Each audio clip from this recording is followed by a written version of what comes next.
A billionaire stopped dead on a Manhattan sidewalk. The woman selling flowers on the corner was the same nurse who had held his dying wife's hand, the only one who stayed through the screaming and the silence and the final breath. He didn't offer money. He didn't call his driver. He didn't keep walking. He did the one thing no one expected, and it would unravel a secret his dying wife had whispered to that nurse in her last hour, a message meant for him, one that had waited to be delivered and would change both of their lives in ways neither of them was ready to face. Darius Okoro lived on the 38th floor of a limestone tower on the Upper East Side of Manhattan. Floor-to-ceiling windows stretched across every wall, framing Central Park like a painting no one had asked for. The art collection alone was worth $3.4 million. Sculptures from Lagos, oils from a gallery in Chelsea that Serena had loved, a hand-carved wooden mask from his grandmother's village in Anambra State, mounted above the fireplace like a quiet ancestor watching over an empire built from nothing.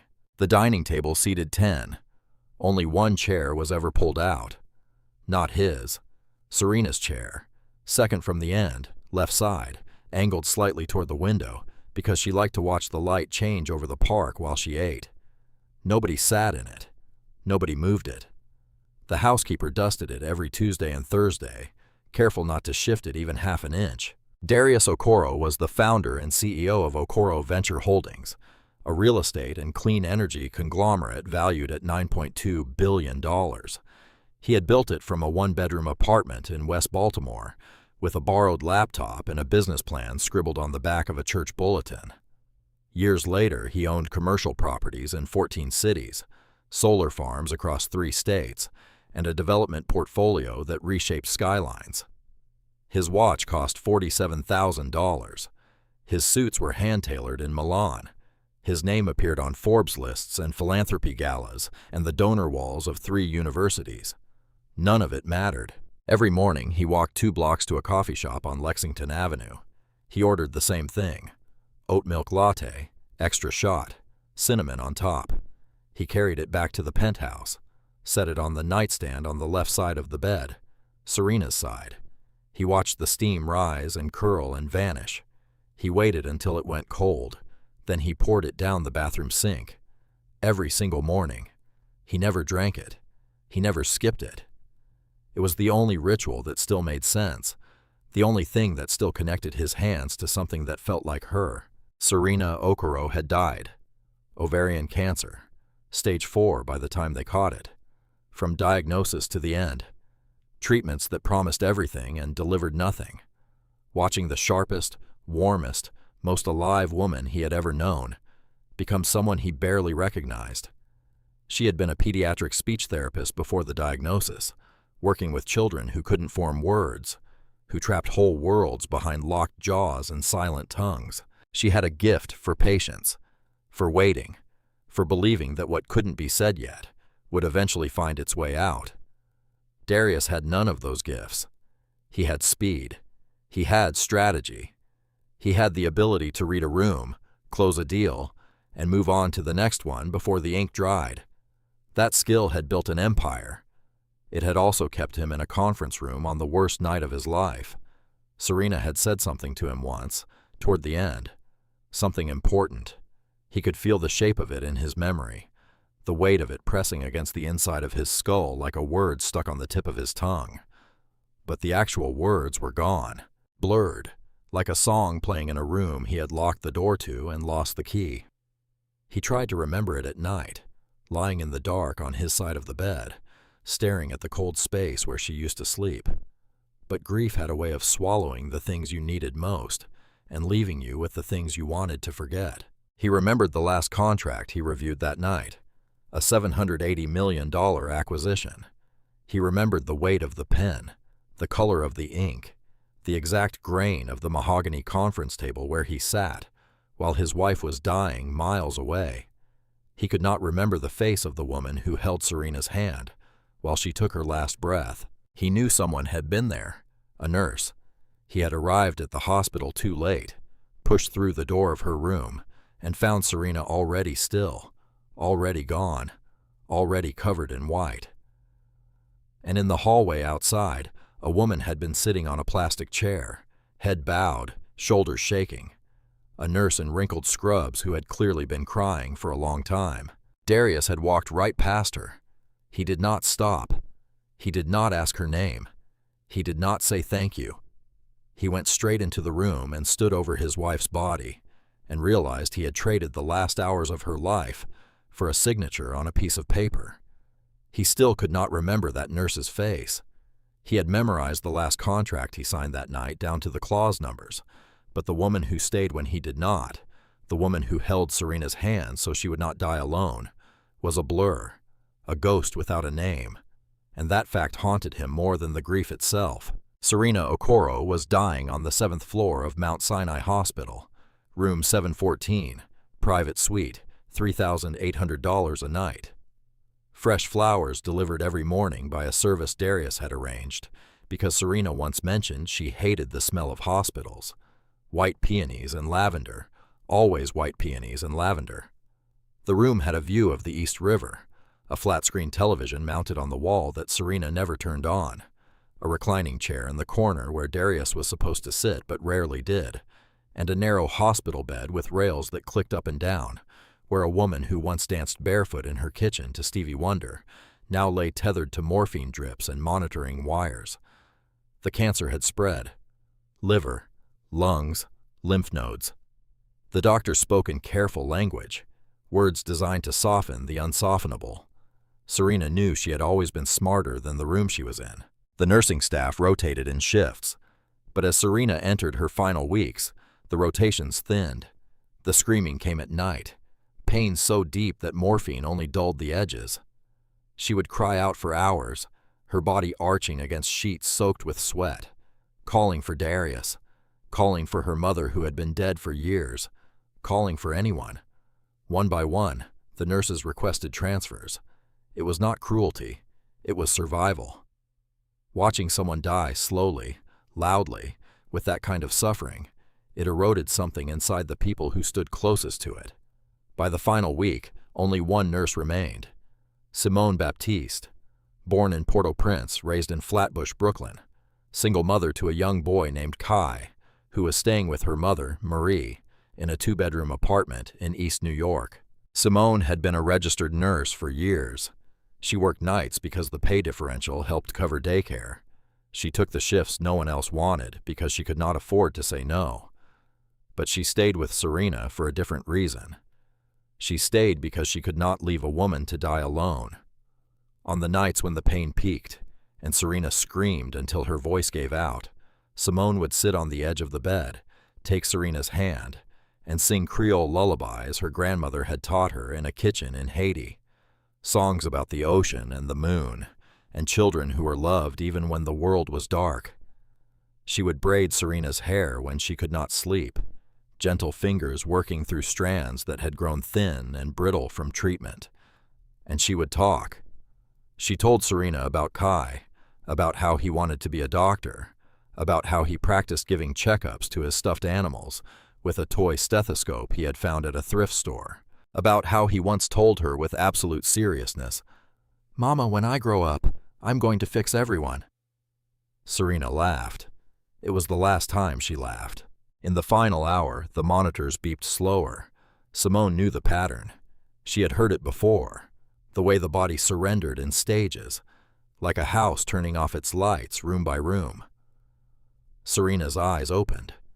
Her voice was barely a whisper, cracked, dry, but every word was deliberate, chosen with the precision of a woman who knew these were the last sentences she would ever speak. Simone leaned in. She listened.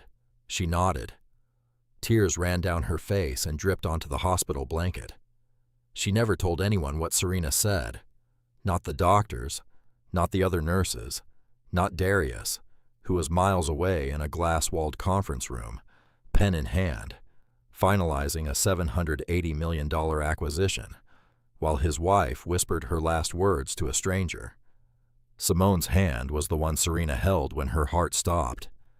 Darius's hand was wrapped around a Mont Blanc fountain pen worth $900, pressing ink into paper that would be forgotten. The phone rang. Darius answered on the second ring. His body went still. The pen dropped. It rolled across the mahogany and fell to the floor without a sound. He arrived at the hospital too late. Serena had already been covered. The machines had already been silenced. The room smelled like antiseptic and lavender, and something else, something final like the air after a candle goes out.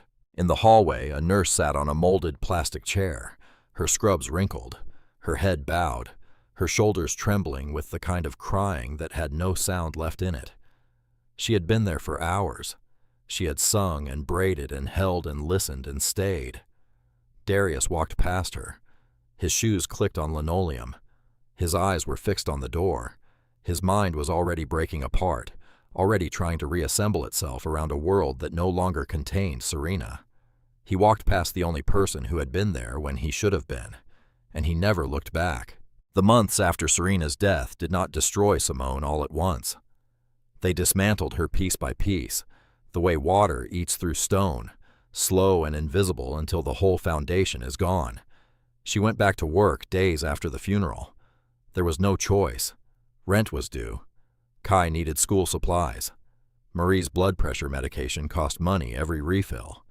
Grief was a luxury Simone could not afford. But the damage had already started. She could not sleep. Every time she closed her eyes, she heard the monitors, the beeping, the silence after the beeping stopped. She heard Serena's voice, that final whisper, the words she had promised to carry and could not set down. Her hands began to shake during blood draws. Her focus drifted mid-shift. She would stand in the medication room holding a syringe and forget for seconds where she was, those seconds that felt like falling. Later, Simone made a mistake. She miscalculated a dosage, entered the wrong amount on a pain management chart. The patient was not harmed.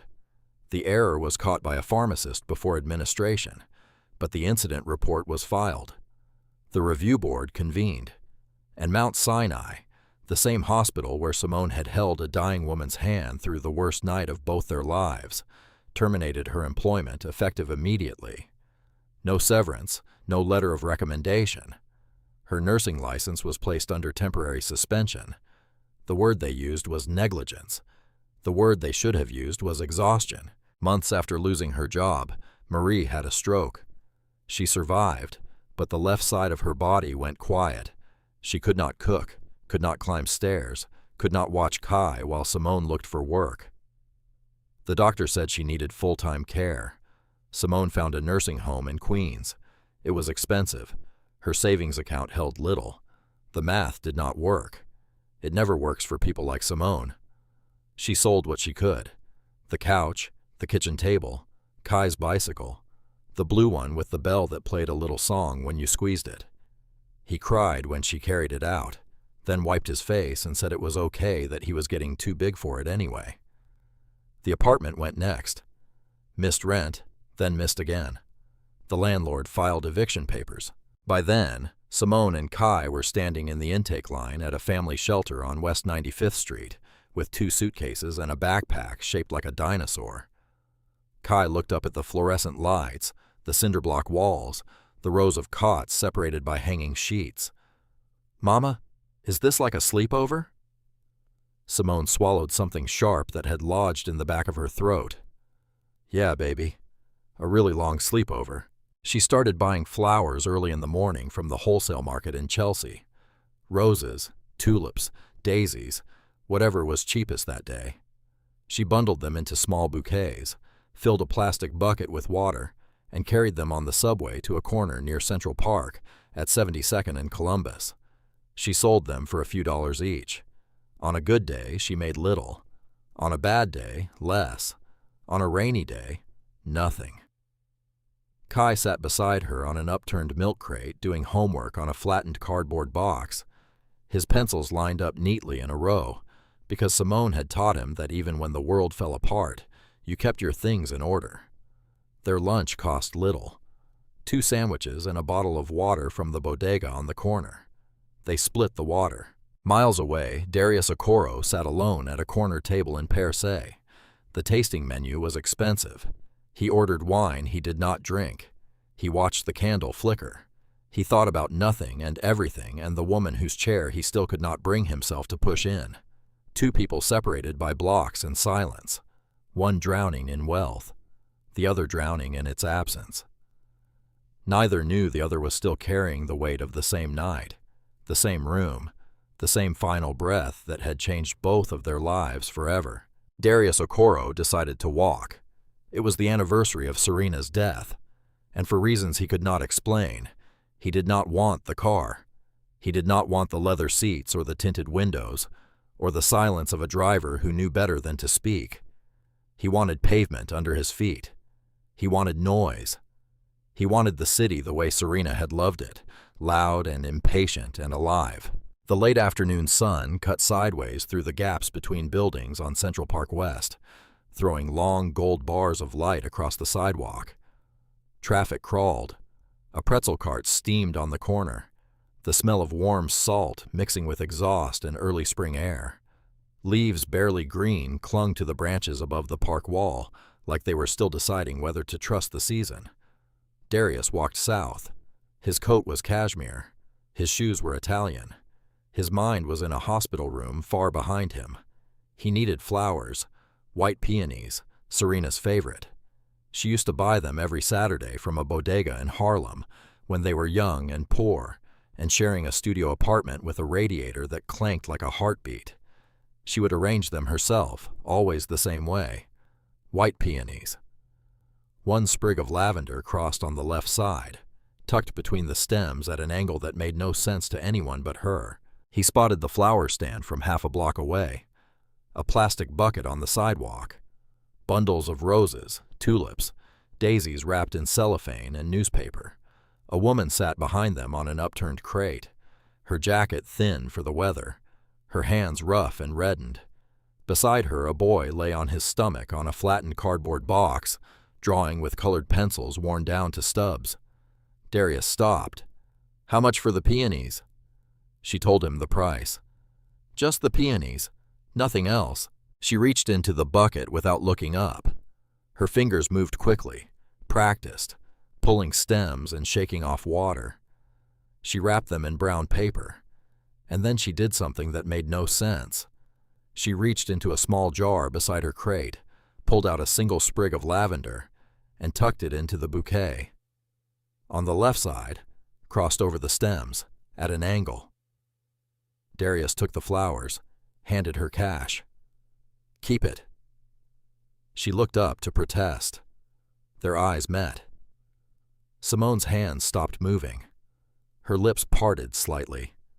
The color left her face like a tide pulling out. She recognized him instantly, completely, the way the body remembers a car accident, long after the glass has been swept away. Darius did not recognize her. He turned to leave, took steps, then more. The lavender hit him first, not the sight of it, the smell. It reached something deep in his chest, something below language, below thought. A kitchen counter in Harlem, a nightstand in the penthouse, a windowsill where Serena would stand barefoot arranging flowers while humming a song he could never name. He looked down at the bouquet, the lavender on the left side crossed over the stems. He had seen that arrangement countless times. No florist did it that way.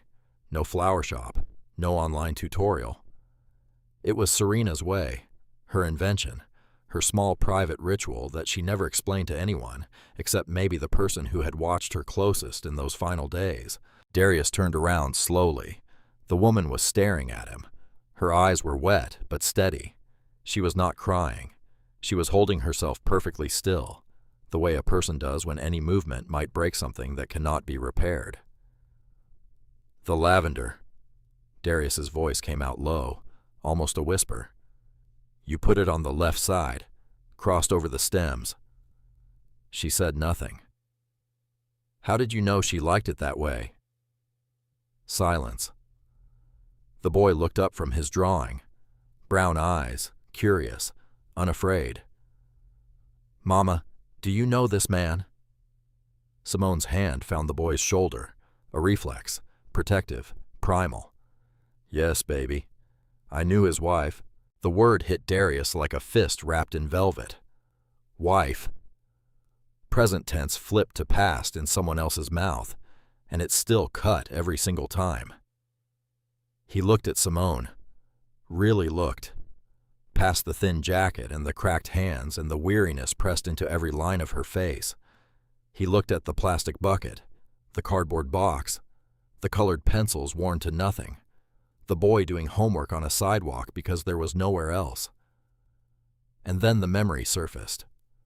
Not her face, her hands. Hands wrapped around Serena's fingers in a hospital bed. Hands that were there when his were holding a pen. The same hands. Now red and split from thorns and cold water and long days selling bouquets on a Manhattan sidewalk. Something shifted behind his ribs. Not pain this time. Not grief. Something sharper. Something worse. Shame. Darius did not walk away. He looked at the sidewalk. Dirty. Gum-stained. Cracked. Then he sat down on it anyway, his expensive suit pressing into concrete that hadn't been cleaned since winter. His knees cracked. His back protested. He didn't care. He sat next to the bucket of flowers like a man who had forgotten how to stand in the world he'd built and was trying to remember how to sit in someone else's. "You were there, that last night." Simone's jaw tightened. "Yes." "I came too late. By the time I arrived, she was already gone, and you were in the hallway, sitting on that plastic chair. I walked right past you." "I remember," Simone said quietly. "I didn't even ask your name. You had other things on your mind. That's not an excuse." Darius's voice broke slightly at the edges, like a door that had been closed too hard too many times. "That is not an excuse." A taxi honked. Kai turned a page in his notebook. A petal from a yellow rose broke loose in the breeze and drifted onto the sidewalk between them. "I need to know what happened," Darius said. "After that night, to you, how did you end up here?" Simone stiffened. "I'm fine, Mr. Okoro. We're fine. You're selling flowers with no gloves, and your son is doing math on cardboard. That is not fine." "I'm not saying that to be cruel. I'm saying it because I was not there that night, and you were. And I think I owe you at least the truth about what happened."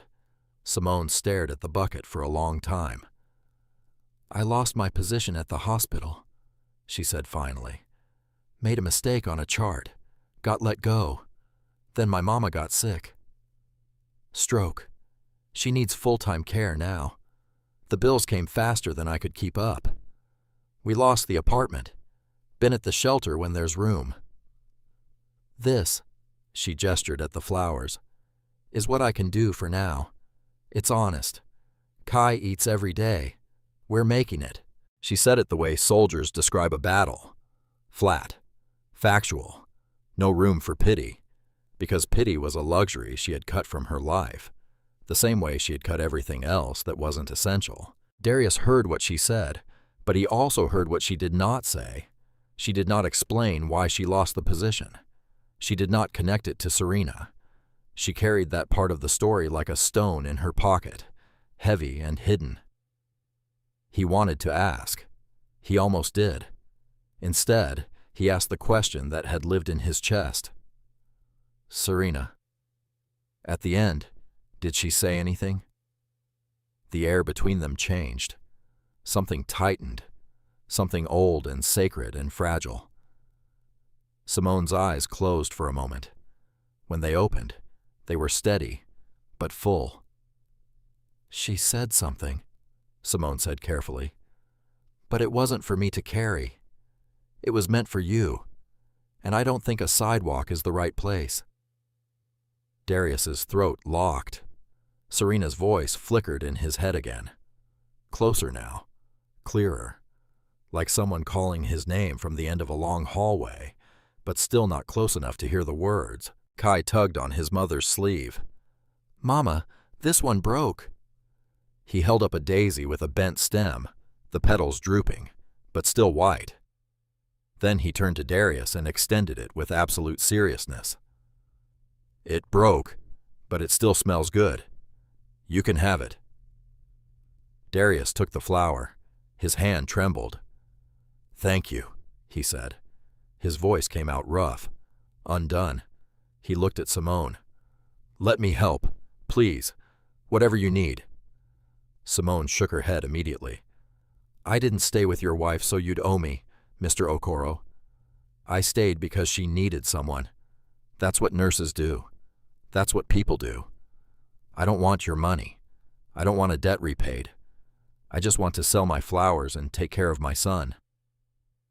Darius studied her face.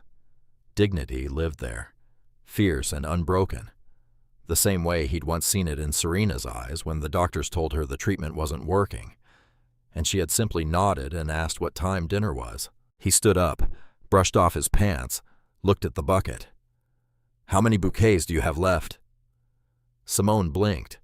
"Enough. I'll take all of them. Mr. Okoro, that's worth of flowers. You don't need that many bouquets. It's not charity." Darius pulled out his wallet. Serena loved flowers, every kind. "Consider this me buying them for her." Simone opened her mouth, closed it. She looked at Kai, who was watching the exchange with wide, careful eyes. She took the money. Darius gathered the bouquets in his arms, roses and tulips and daisies and peonies, spilling over his cashmere sleeves, water dripping onto his shoes, petals catching in the wind. He looked ridiculous. He knew it. A billionaire standing on a Manhattan sidewalk holding many bouquets of flowers like a man who had just proposed to an entire city. He had no idea where to put them, but he knew one thing with absolute certainty. He was coming back. Darius arrived at the corner in the morning, the earliest he could slip away from the apartment without his assistant asking questions. Simone was already there. She had been there early. He bought tulips. She wrapped them without conversation. He said, "Thank you." She said, "Have a good day."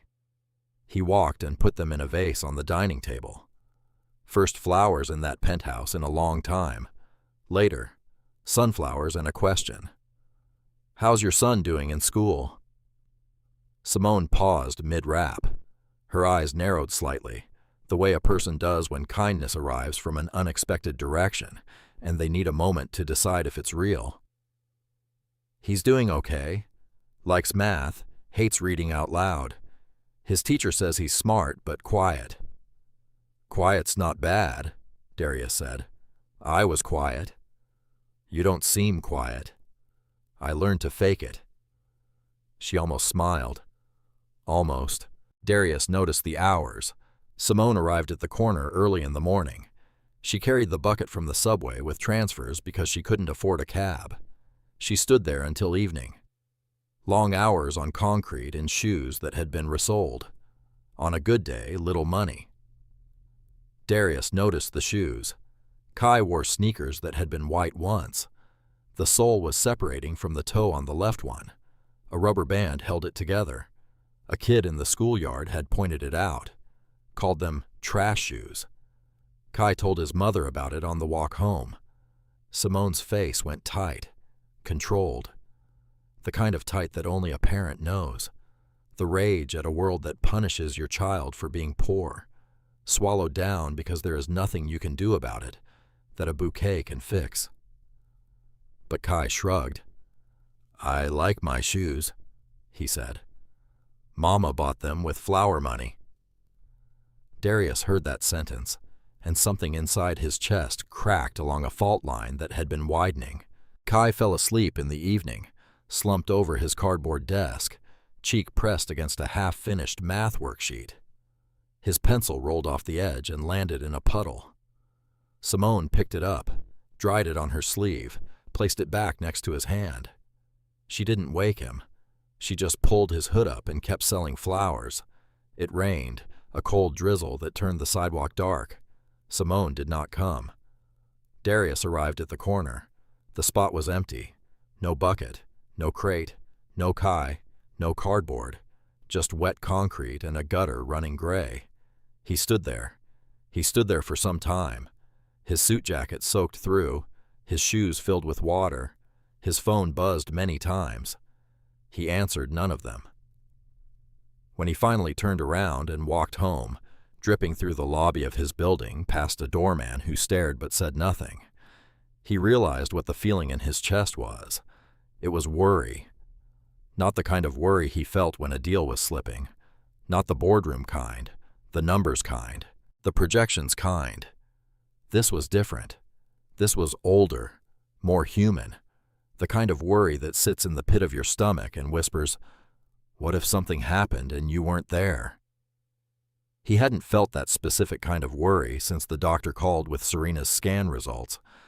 And standing in his penthouse, water pooling on the marble floor, surrounded by flowers he had bought from a woman he was only beginning to know, Darius Okoro understood something he had spent time avoiding.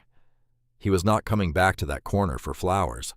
He was coming back because for the first time since Serena died, someone needed him to show up.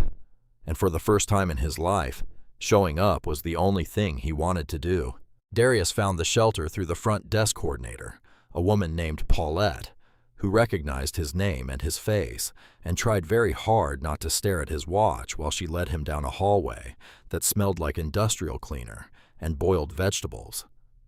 The family wing was on the second floor.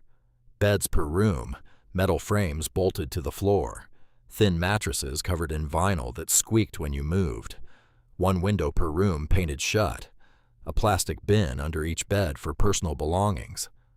That was it. That was everything. Darius stood in the doorway of the room and felt his lungs tighten. Simone was lying on the bottom bunk nearest the wall. Her face was flushed. Her breathing was shallow and ragged. A damp washcloth sat folded on her forehead, placed there by hands too small to belong to anyone but Kai. The boy sat cross-legged on the floor beside her bed. He had a coloring book open, but was not coloring. He was watching his mother breathe, counting the seconds between each inhale, the way a child does when they are scared, but do not have the words for it yet. On the pillow next to Simone's head, Kai's clothes were folded into a perfect square. Shirts, pants, underwear, socks rolled into tight balls. Everything clean, everything precise. The kind of order that only exists when the person maintaining it has nothing else they can control. And on top of the folded clothes, a sandwich in a Ziploc bag. Peanut butter on white bread, cut diagonally.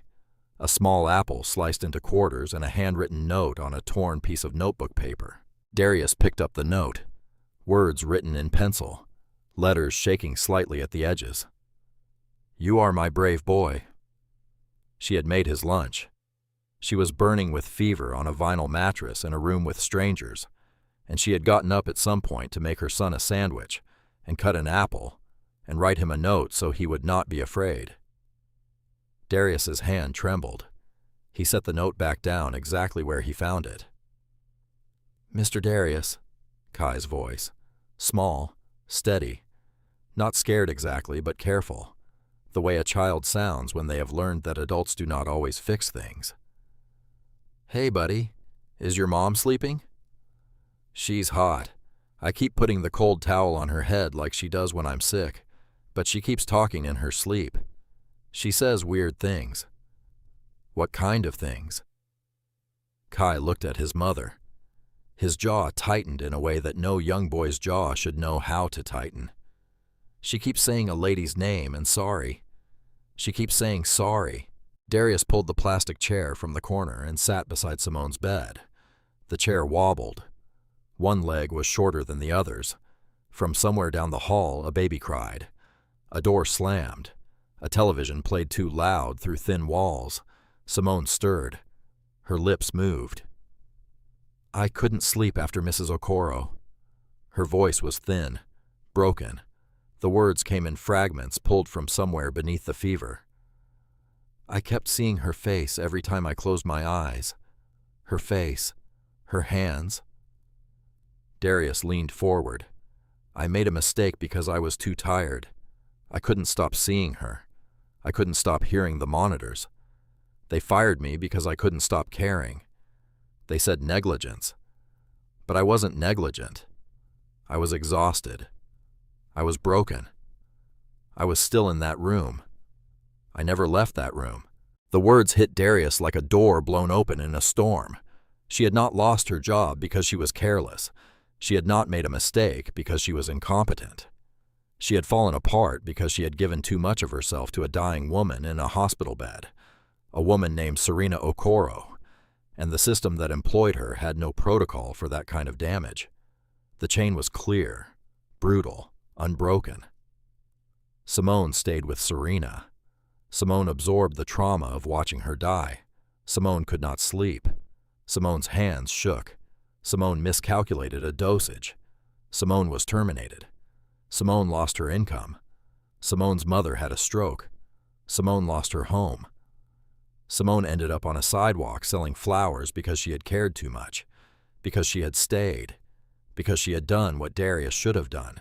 Serena's voice surged in his head, louder now, urgent. Not words yet, just a sound, a pressure, like someone pounding on a door from the inside. Darius reached out and took Simone's hand. Her fingers were burning hot, rough, cracked at the knuckles, the same fingers that had braided Serena's hair and held her hand through the last hour and arranged lavender and peonies on a sidewalk. He sat there in a plastic chair with a broken leg in a room that smelled like bleach and defeat, holding the hand of a woman who had lost everything because she had loved his wife more than a job required. If this story is reaching you, take a second to subscribe and share it. Now, let's continue. For the first time, the billionaire was on the other side of that bedside. Not the one with the money, not the one with the power, the one who could do nothing but sit and hold on and hope it was enough. And he understood something that no amount of wealth had ever taught him. Helplessness was not about lacking money. It was about arriving too late. Darius made phone calls from the hallway of the shelter while Kai slept on the floor beside his mother's bed, his small hand resting on her arm like an anchor. The first call was to a healthcare attorney. Legal fees. Darius approved it without hesitation. Simone's record before the incident had been clean. Years, 0 complaints, multiple commendations. The dosage error had been flagged as negligence, but the medical evidence pointed clearly to burnout induced by sustained trauma exposure. The case for reinstatement was strong, not guaranteed, but strong. The second call was to a property manager in Washington Heights. 2-bedroom apartment, 3rd floor, clean building, safe block near a bus line that ran directly to Mount Sinai, near a public school with a STEM after-school program that was free for qualifying families. Rent. Darius paid months up front. The third call was to a nursing facility on the Upper West Side. Expensive. Better staff ratio, better physical therapy program, a garden where residents could sit in the afternoon. He arranged for Marie's transfer. The fourth call was to Kai's new school. He confirmed enrollment, asked about the after-school program, asked if they had counseling services. They did. He made a note to follow up. He did not ask Simone's permission. He knew what she would say. When Simone woke up later, the fever broken, her body still weak but her mind sharp, Kai was the one who told her, not Darius. Darius had not come back since the night at the shelter. He had left instructions with Paulette and sent everything through intermediaries, but the paperwork was on the plastic chair beside her bed. Apartment lease, school enrollment, legal retainer agreement, nursing home transfer authorization, all signed, all paid, all in her name. Simone read every document. Slowly, carefully, the way a person reads a contract when they have learned that the fine print is where the trap lives. Then she picked up the phone and called the only number on the contact sheet. Darius answered on the second ring. "Who gave you the right?" Simone's voice was low, controlled, but the edges were trembling. "I am not a project, Mr. Okoro. I am not your guilt relief. I am not some broken thing you get to fix so you can sleep better at night. I didn't stay with your wife so you could save me and feel better about yourself." Darius was silent. She kept going. "I have been taking care of myself and my son for years, alone. No father, no family, no safety net. I have worked double shifts and skipped meals and slept on floors and sold flowers in the cold for little money a bunch. I did that. Me. And I did not ask for help. Not from the hospital.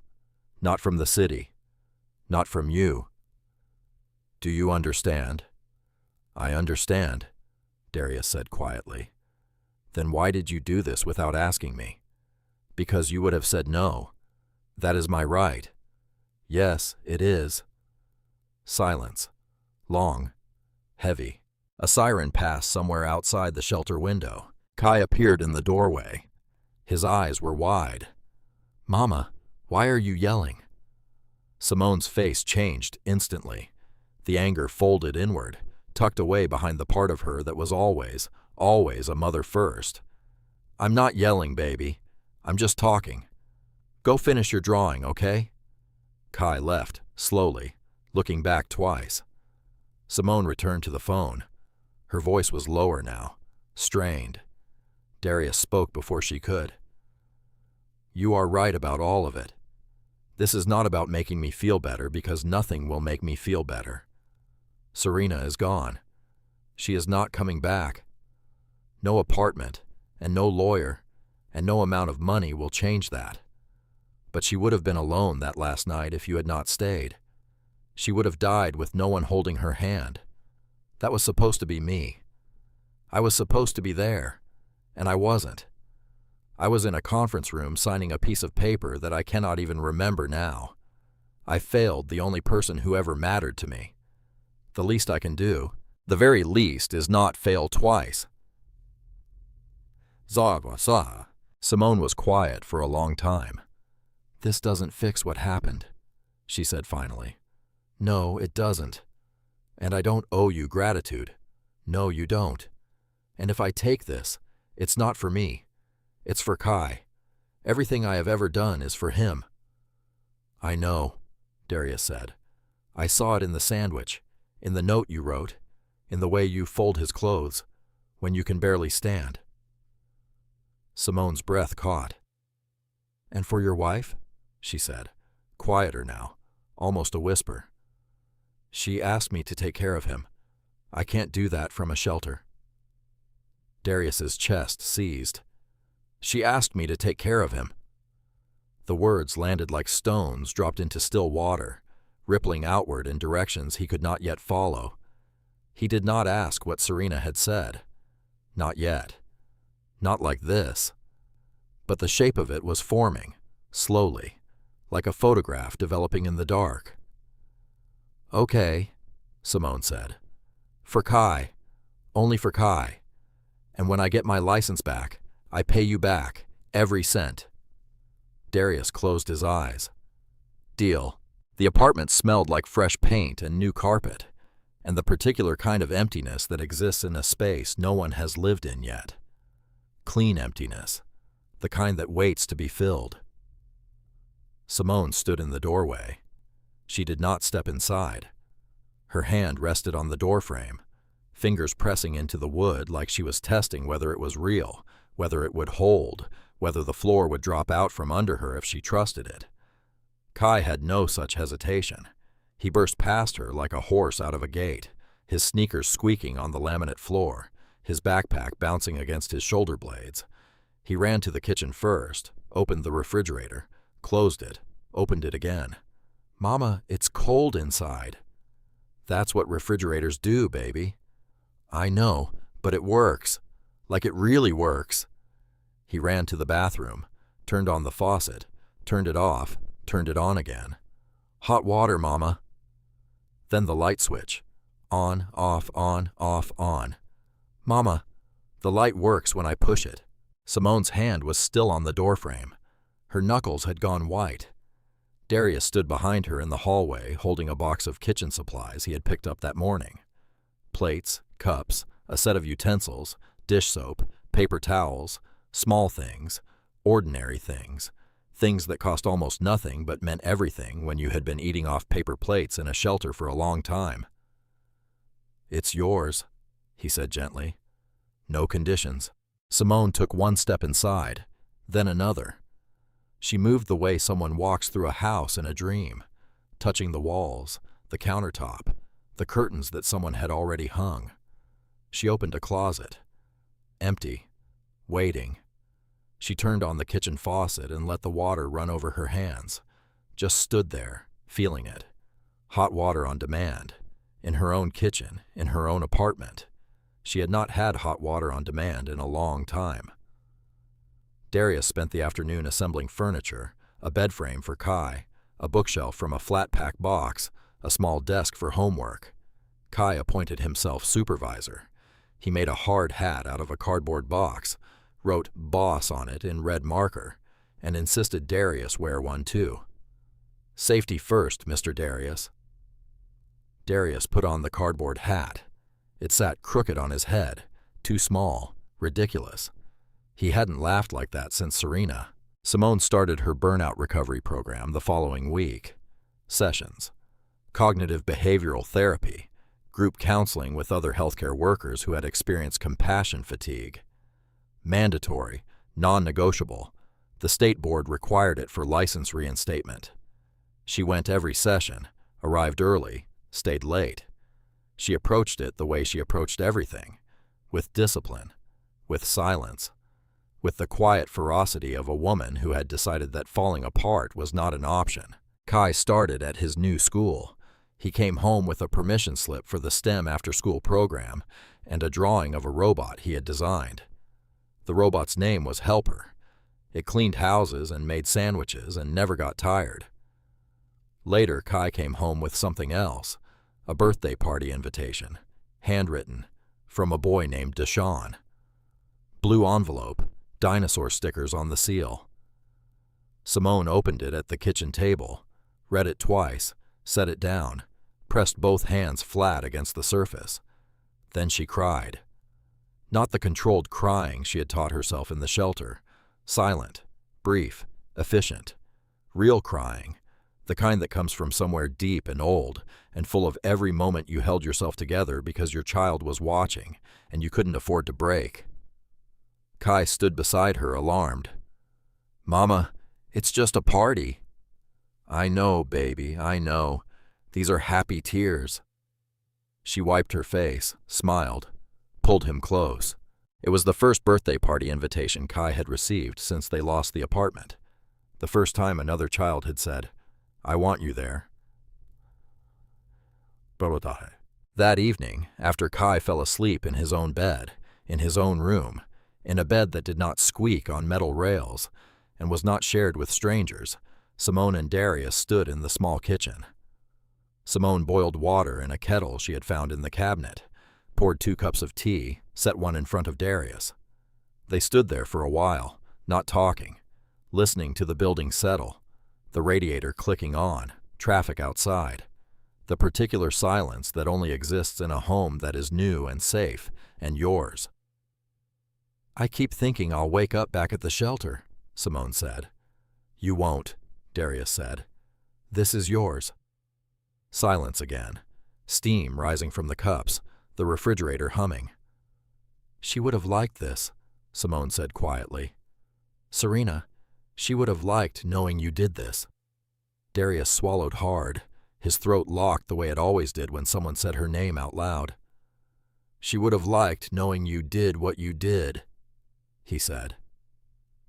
That night, every night before it, Simone looked at her tea, wrapped both hands around the cup. Her eyes were full but steady. "She was easy to love, Mr. Okoro. That's the part nobody tells you about that job. The dying ones. Sometimes they're the easiest to love, and that's what breaks you." Darius nodded. He did not trust himself to speak. Somewhere in his chest, behind the grief and the guilt and the quiet warmth of standing in a kitchen that smelled like fresh paint and peppermint tea, Serena's voice stirred again. Clearer now, close enough to almost hear, like someone standing just outside a door waiting to be let in.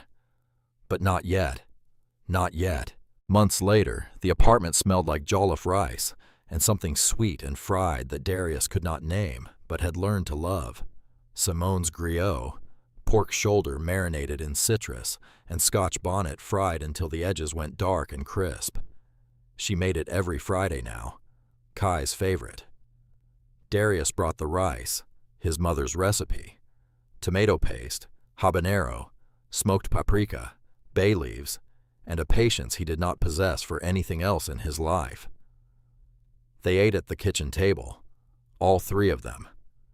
Kai talked about his science project, a volcano that erupted baking soda and vinegar.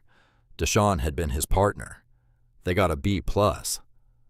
Kai thought they deserved an A, but said the eruption leaned a little to the left. It leaned because you used too much vinegar, Simone said. It leaned because volcanoes are unpredictable, Mama. That's the whole point. Darius smiled. He ate. He listened. He existed in a room where people talked about baking soda volcanoes and grades and leftover rice, and for the first time in a long time, the silence inside his chest did not scream. After dinner, Kai fell asleep on the couch. Simone carried him to bed, tucked the blanket around his shoulders, kissed his forehead, closed the door halfway because he liked the hallway light. She came back to the kitchen. Darius was washing dishes. She picked up a towel and dried. They stood side by side for a while. Water running, plates clinking, the ordinary machinery of a life being lived. Then Simone set the towel down. "I think it's time," she said. Darius turned off the faucet. He knew what she meant. He had known for some time that this moment was coming. He had felt it building the way you feel a storm approaching, not in the sky, in your bones. Simone sat down at the table. Darius sat across from her. The kitchen light hummed above them. The refrigerator clicked. The building settled. "That last night," Simone began. Her voice was slow, careful, each word placed like a foot on ice. "Your wife woke up. She had been asleep for hours. The morphine was high. I didn't think she'd open her eyes again. But she did. She looked at me, and she was clear. I mean, really clear. Like the fog had lifted just long enough for her to say what she needed to say." Simone paused. Her hands were folded on the table. Her knuckles were no longer cracked, but the memory still lived in her fingers. She said, "Tell Darius something for me." Darius stopped breathing. She said, "Tell him, don't let the money make him forget how to love." The words landed in the kitchen like stones dropped from a great height. Tell him to find someone who needs him. Not his money, not his name, just him. Simone's voice trembled but held. Tell him grief is not loyalty. Living is. Darius's hands were flat on the table. His jaw was locked. His eyes were open, but he was not seeing the kitchen anymore. He was seeing a hospital room, a bed, a woman who had known she was dying and had spent her last breath not saying goodbye, but giving him permission. Grief is not loyalty. Living is. The door he had locked for so long finally opened, and her voice filled the room, not as a ghost, not as a memory, as permission, clear as water, warm as the hand that used to touch his face in the morning and say, "You're going to be late, but I love you anyway." Simone wiped her eyes. She said one more thing. "Not to you, to me." Darius looked up. She held my hand and she said, "Take care of yourself, sweetheart. Promise me you won't give so much that there's nothing left." The irony sat between them like a broken thing neither could fix. Serena had asked Simone to protect herself, and Simone had done the exact opposite. She had given everything. Her sleep, her steadiness, her career, her home. She had given until there was nothing left, and the system that should have caught her had let her fall. Darius tried to speak. His mouth opened. Nothing came out. His throat had closed, completely sealed shut by something that had been building. Then it broke. He cried. Not the controlled kind, not the boardroom kind where you clench your jaw and blink and move on. This was the kind of crying that comes from the floor of yourself, from the basement of every loss you refused to look at. Every morning you poured cold coffee down the sink. Every night you lay in the dark and pretended the empty side of the bed didn't scream. He cried for Serena, for the night he missed, for the words he never heard, for the chair at the dining table that no one sat in, for the woman who had loved him enough to spend her last breath telling him to keep going. Simone did not move. She let him. She understood what this was. She had been here before on the other side of this kind of breaking, and she knew that the only thing you could do was stay. A door creaked. Small footsteps on the hallway floor. Kai appeared in the kitchen doorway. His pajamas had rockets on them. His eyes were half closed, still foggy with sleep. He did not ask what was wrong. He did not speak at all. He walked to Darius, climbed into his lap, wrapped his arms around the man's neck, and held on. He smelled like soap and peanut butter and something Darius could not name. Safety, maybe, or trust, or the particular warmth of a child who has decided without logic, without conditions, without explanation that you are someone worth holding on to. Darius wrapped his arms around the boy, his face buried in Kai's shoulder, his body shaking. And in that kitchen, in that apartment, in that moment, Serena's voice went quiet. Not because it was gone, but because it had finally been heard. Grief is not loyalty. Living is. Later, Darius Okoro stood at a podium in a ballroom at the Waldorf Astoria. People in the audience, investors, hospital administrators, politicians, journalists, philanthropists in evening gowns and tailored suits, holding champagne glasses and name tags, and the particular expression of polished interest that wealthy people wear at charity events. Darius wore a dark suit, no tie. He had stopped wearing ties months ago. Serena had always hated them, said they made him look like he was trying too hard to be someone he wasn't. Behind him, a screen displayed words in white letters on black. The Serena Okoro Foundation. He gripped the edges of the podium, looked out at the room, then spoke. "We celebrate doctors," he said. "We build statues for generals and politicians. We name buildings after CEOs and donors who write checks large enough to put their names on walls. But the nurse who holds your mother's hand in the morning when no one else will, the aide who cleans up after the worst hours of someone's worst day, the caregiver who absorbs your family's grief so you don't have to carry all of it alone, we forget her name by morning." The room was silent. This foundation exists because one nurse stayed. One nurse held my wife's hand on the night she died. She sang to her. She braided her hair. She stayed when everyone else left, and the system that employed her punished her for it. She lost her job. She lost her home. She lost everything. Not because she failed at her work, because she cared too much. And the system we built has no protocol for that kind of damage. He paused. The Serena Okoro Foundation for Healthcare Workers will provide emergency financial support, mental health services, and legal advocacy for nurses, aides, and caregivers who have been broken by the weight of caring for others.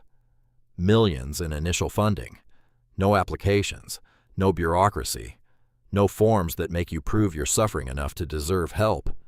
Just support extended with dignity to people who gave everything and got nothing in return. Pia, he looked at the front row. Simone sat there. She wore a navy blazer she had bought with her first paycheck from Mount Sinai, where she now worked in patient advocacy, the same hospital that had fired her. Kai sat beside her in a small gray vest and new shoes. He was drawing in a notebook. Robots, always robots. "And I want to introduce the co-director of this foundation," Darius said, "because I don't need another executive. I don't need another consultant with a degree and a spreadsheet. I need someone who has lived it, someone who knows what it feels like to give everything you have and watch the system forget you exist. Simone Baptiste." Simone stood. The room applauded. She did not wave.